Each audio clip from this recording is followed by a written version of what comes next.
Alright guys, we're back with the Fender Greta. And we've got her plugged in through the line out to my Roland Cube Street. And I did a little testing. Man, you're going to be happy with this. Now you can still hear the speaker here a little bit, but if you're far enough away from the amp here, you're not going to hear it. But I got not a whole lot of volume here, but check this out. Now we got some effects we can use. Now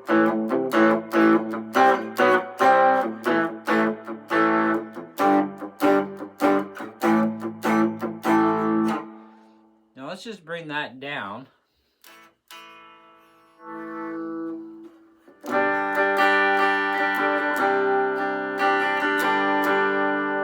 we're staying really good into the clean, a little bit less. So we're not really touching the red at all much. I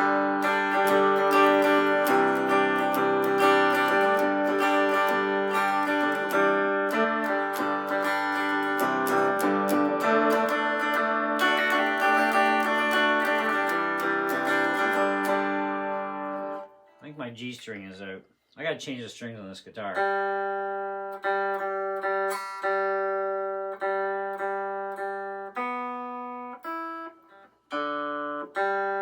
Okay, we're back to normal. G was out a little bit because I was string bending earlier.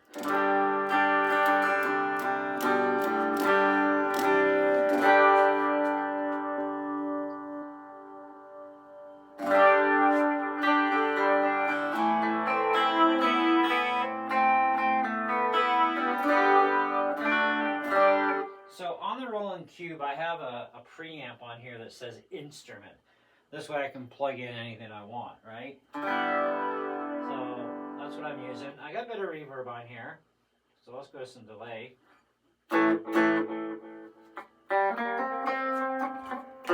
Now keep in mind, when you raise the volume here, you are going to push more through the amp.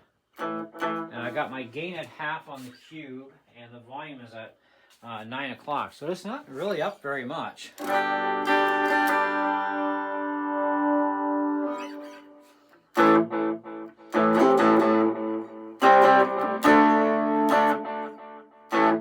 See, I can hear a little bit of this, but that amp is mostly taking over.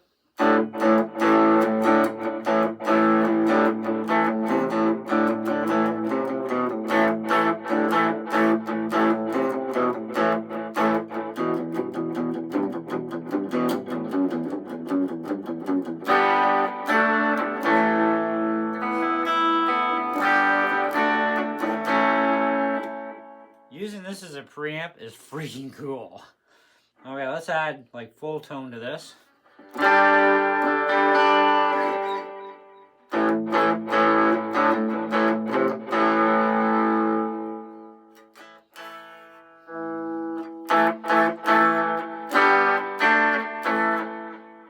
think the tone is better off pretty much balanced. Then you can adjust the EQ on your amplifier. So for the line out feature that we're able to do for you guys, that is freaking cool. That is like, as far as sound quality goes compared to this little speaker, that is an amazing difference. Okay, now also the volume level, right? Like I said, I'm 9 o'clock on the dial of my amp, and that's only a 5-watt amp. The Cube Street, it's only 5 watts, but it's got two big 6.5-inch speakers in it too. And I'm pretty sure you can't hear that, but let me turn the volume off on the amp. There's the actual Greta. Right, so I'll turn the volume up here.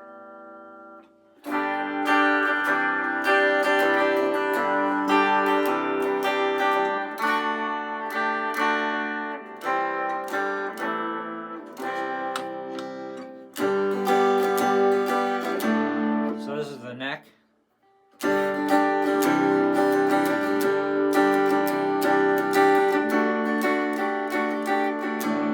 So if you have an amplifier where you don't particularly care for its clean tone and you do have preamp selections, that'd be great, because I mean I have nothing against the the instrument plug-in or the clean amps on my Cube, but if in that event, right, and you just want to give it a different kind of a flavor too, this is great for that.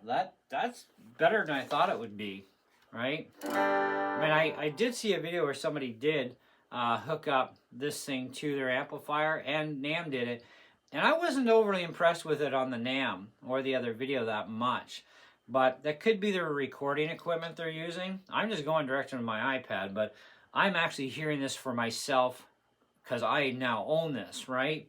And I own the Cube Street, so I get to actually hear it for real instead of a video. And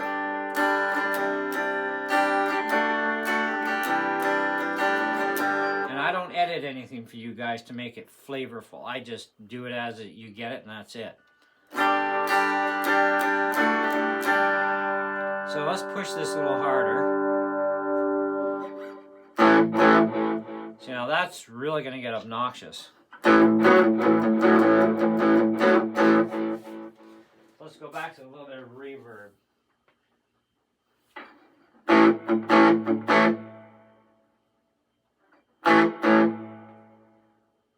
So I'm going to turn the volume down a little bit on the amp. So now you can hear a bit of this.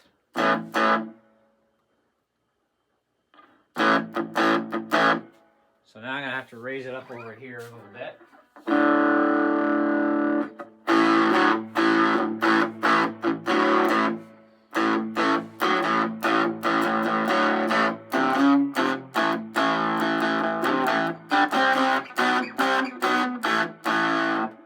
See, for that I'm hearing too much of this, right? So I'm going to back this off a little bit. Go back to my 9 o'clock position.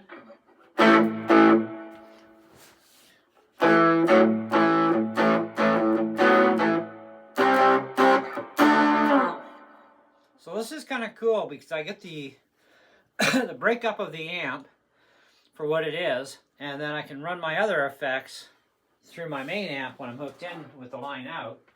So let's say add a bit of phaser in there.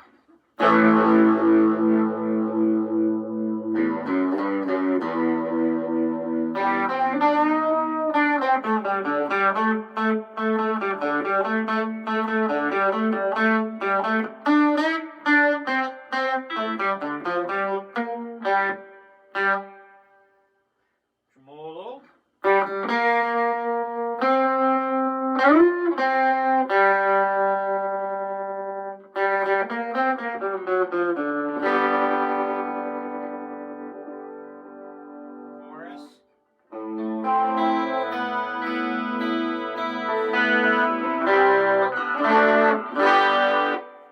That's a little loud. Well, we'll back her off a bit.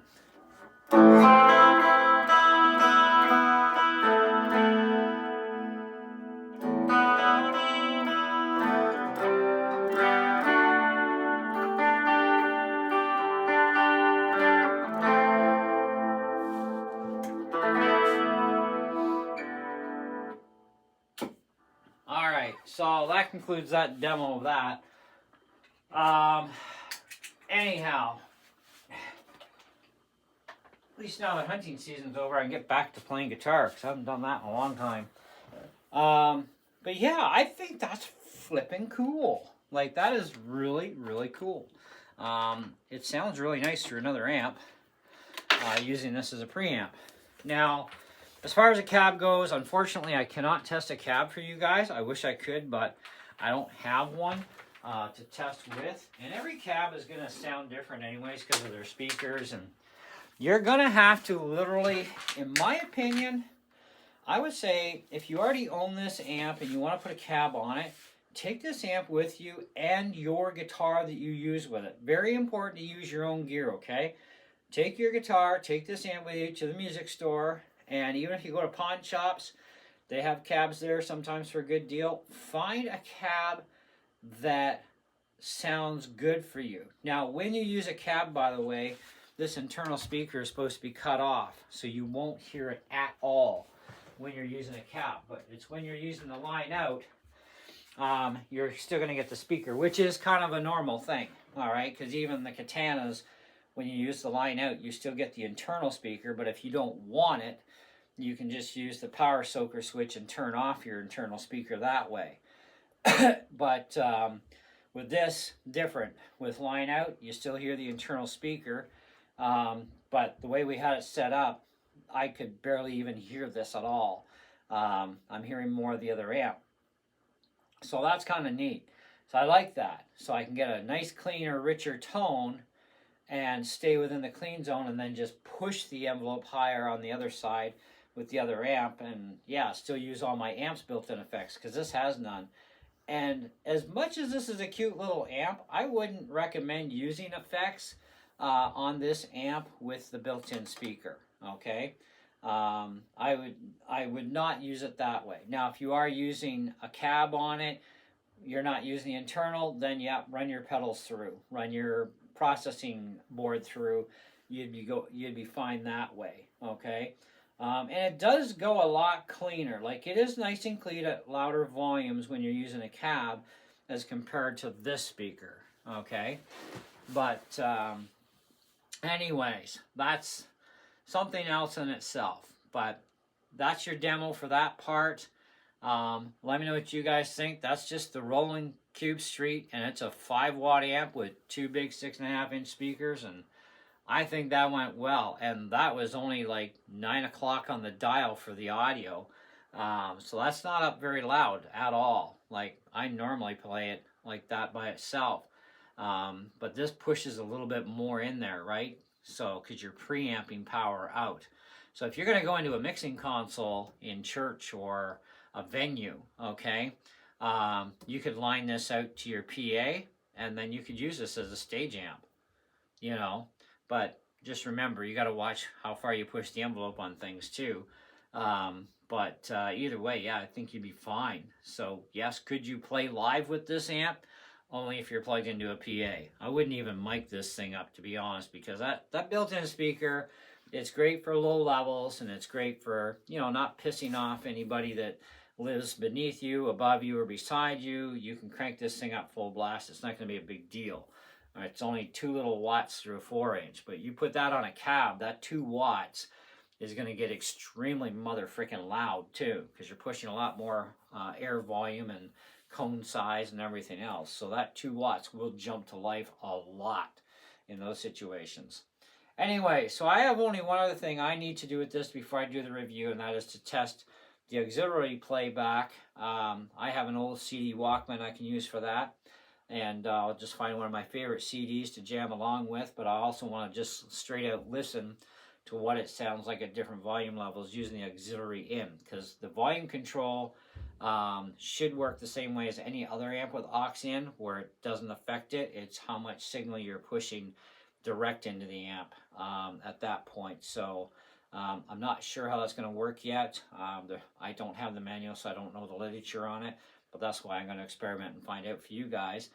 And when I do the review, I will tell you how that section went, because like I said, I'll get a copyright strike if I try playing music through there for you guys that's copyrighted, and I'm not putting up with YouTube's garbage on that one, so I like to keep the copyright strikes out, you know what I mean? Because you can lose your channel that way if you get too many of them.